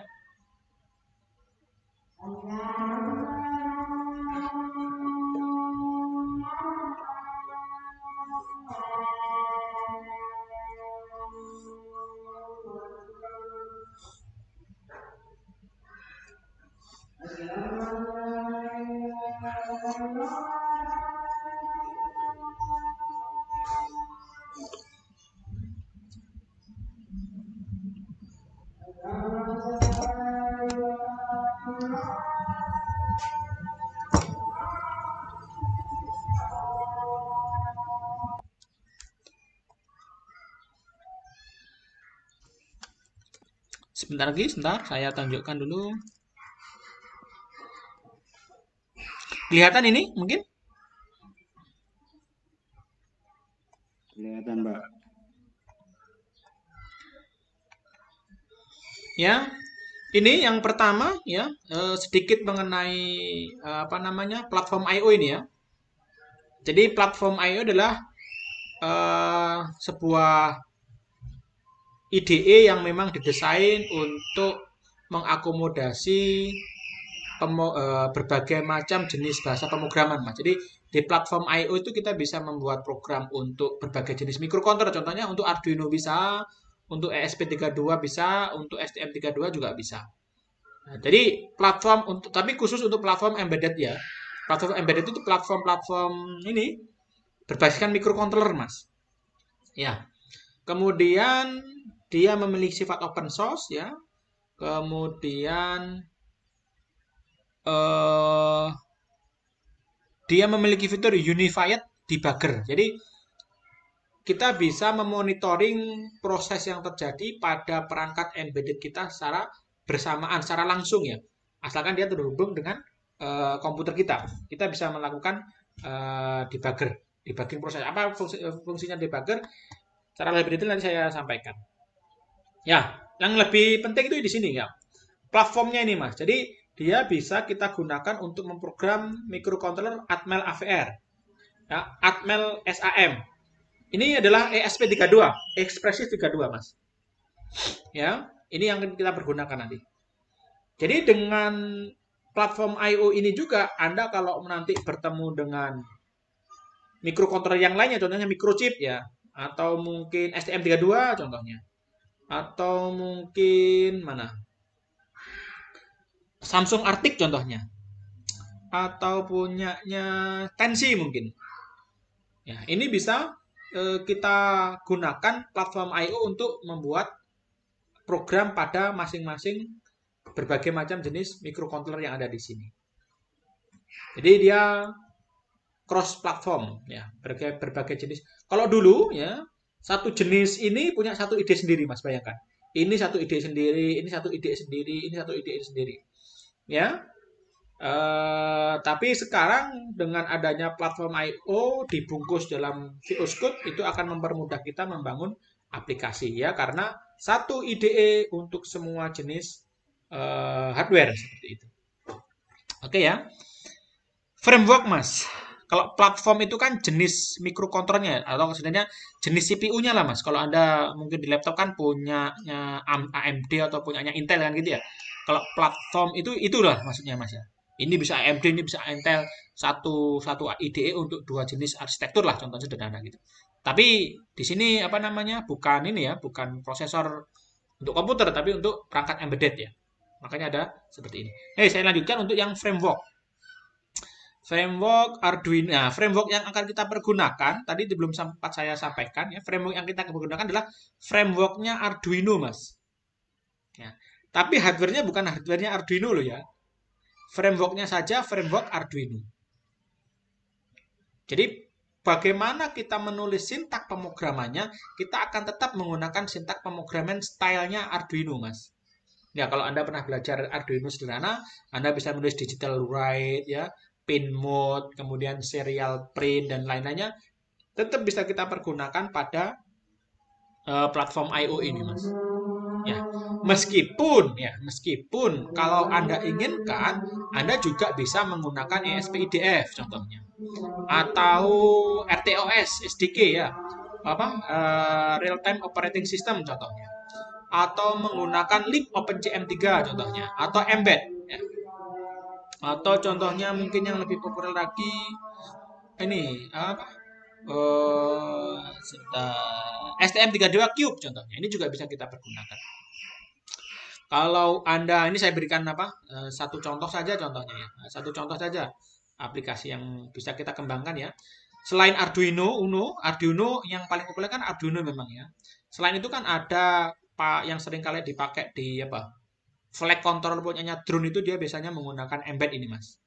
Ya, menggunakan embed ada yang menggunakan Simba juga ada. Contohnya lagi kalau Anda menggunakan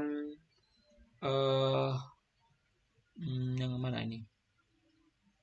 Nah, ini untuk aplikasi otomasi industri motor-motor DC besar ya, kita bisa biasa juga menggunakan STM32 Cube untuk microcontroller STM32. Jadi biasanya yang ini STM ya. STM32 ini biasanya dia didesain menggunakan STM32 Cube ini platformnya. Seperti itu. Jadi framework yang kita pergunakan adalah Arduino ya, platform yang kita pergunakan adalah Expressive 32. Seperti itu. Yang terakhir ya. Ini nanti adalah based learning yang problem based learning bukan problem ya, project ya. Project based learning itu bukan problem. Saya keliru ini. Saya ganti dulu. Project based learning PBL ya. Project based learning apa yang akan kita pergunakan mengakomodasi perkuliahan kita? Ini adalah berbasiskan kendaraan listrik, Mas. Ya. Saya memiliki angan-angan nanti cita-cita ya supaya Anda khususnya yang ada di sini nanti bisa membangun kendaraan listrik Mas sendiri ya. Ya minimal kalau nggak sendiri satu kelas lah. Jadi selama satu semester ini ya semua topik pembelajaran kita akan mengacu ke sistem kendaraan listrik. Saya tidak akan seperti tahun-tahun yang lainnya menggunakan kendaraan konvensional, injektor, ya kan, busi, kemudian throttle, sensor-sensor IAT, ECT, EGR, sensor-sensor MAF, enggak ya. Di sini kita akan lebih concern ke yang lebih baru lagi. Bagaimana ya kita contohnya ya contohnya kita ingin membaca baterai kendaraan listrik itu masih berapa volt contohnya. Nah, kita akan coba buat programnya. Ya, bagaimana contohnya kita bisa memonitoring arus yang sedang mengalir contohnya dari baterai pack-nya ini contohnya. Bagaimana kita bisa mengendalikan kecepatan motor brushless punyanya kendaraan listrik ini. Nah, ini nanti yang menjadi project based learning yang akan kita bangun di sini. Nah, saya berharap ya dengan 2 mata kuliah, satu dengan saya, satunya dengan Pak Virial nanti, Anda bisa membangun aplikasi seperti ini ya. Ya, meskipun masih sederhana tidak ada masalah ya. Contohnya Anda berhasil, Pak, saya berhasil membuat mengendalikan kendaraan listrik ini dari handphone saya, Pak, contohnya kan gitu.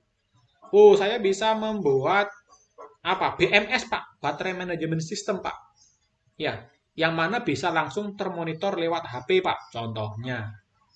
Pak, saya bisa memonitoring 10 kendaraan listrik dari satu HP, Pak, dari via Google Map, Pak, contohnya seperti itu. Ya, monitoring odometri, ya, kontrol kecepatan atau komunikasi ke Android. Seperti inilah ya yang kita harapkan. Saya kira itu, Mas, yang kita bahas pada pertemuan hari ini. Silahkan kalau mungkin ada pertanyaan sebelum kita akhiri. Belum ada? Mungkin Cukup ya? Iya, Pak. Ya, waktunya sudah habis. Saya cukupkan dulu sekian ya. Seperti yang sampaikan tadi ya. Untuk yang awal-awal nanti akan saya berikan kuis-kuis sederhana ya, yang nanti menjadi self assessment Anda, memonitoring pemahaman Anda mengenai materi yang sudah saya sampaikan di siang hari ini sampai agak sore ya, sehingga nanti bisa membantu perkuliahan kita di pertemuan selanjutnya. Hari sementara masih hari apa ini? Hari Rabu ya, Mas Yan ya. Kita lihat saja nanti hari Rabu seperti apa. Seperti itu mungkin, Mas ya. Kalau tidak ada pertanyaan ya, saya cukupkan dulu sebentar. Ini jumlahnya ada berapa ini, Mas? 26. Temannya ada berapa, Mas? 25, Pak. 26, Pak. 25 apa 26? 26. 26 ya? Ini jumlahnya 26, cuma yang masuk 25, yang satu izin, Pak. Siapa, Mas, yang nggak masuk, Mas? Aditya Dias, Pak. Aditya Adias absen. Absen 3. Absen 3. Aditya Dias. Oke lah ya, nggak ada masalah. Saya kira itu. Selamat belajar ya. Semoga nanti pada pertemuan selanjutnya Anda sudah siap menerima materi ya. Jangan lupa pesan saya, install VS Code-nya dulu ya di rumah. Nanti hari Rabu insya Allah kita bisa memulai perkuliahan kita ke materinya. Saya kira itu dulu. Selamat sore. Jaga kesehatannya semua. Saya akhiri. Assalamualaikum warahmatullahi wabarakatuh. Waalaikumsalam. Waalaikumsalam. Terima kasih, Pak. Sama-sama. Terima kasih, Pak.